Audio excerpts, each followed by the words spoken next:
AP deputy CM Pawan Kalyan ప్రాతినిధ్యం వహిస్తున్న పీఠాపురం నియోజకవర్గంలో కోడిపందాల బరుల వ్యవహారం ముదిరి పాకాన పడినట్లుగా కనిపిస్తోంది. దీనికి సంబంధించిన రాజకీయం హైదరాబాద్ కేంద్రంగా జరుగుతున్నట్లుగా సమాచారం. ఇక్కడ బరులు వేసేందుకు టీడీపీ జనసేన నాయకులు పోటీ పడుతున్నారు.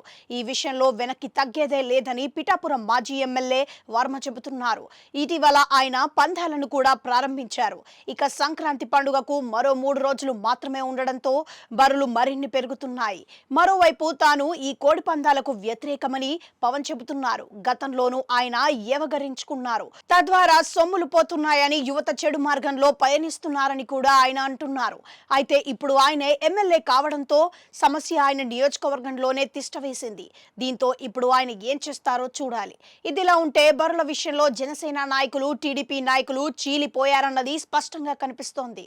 జనసేన నేతలు వేసే బరులకు హైదరాబాద్ నుంచి ఓ కీలక నాయకుడు చక్రం తిప్పుతున్నారని పిఠాపురం టాక్ వినిపిస్తోంది.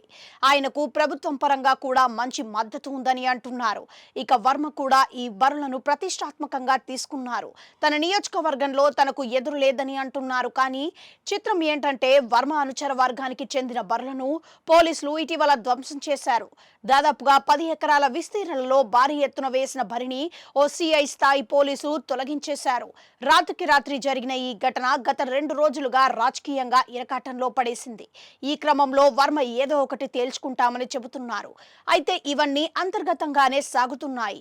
ఎక్కడా ఎవరూ ముందుకు పడడం లేదు. సో తెర వెనుక గోప్యంగా ఉన్న బరుల వ్యవహారంలో జరుగుతున్న రాజకీయంపై పవన్ కూడా మౌనంగానే ఉండటం గమనార్హం. మరి సంక్రాంతి నాటికి సర్దుకుపోతారో లేదో చూడాలి.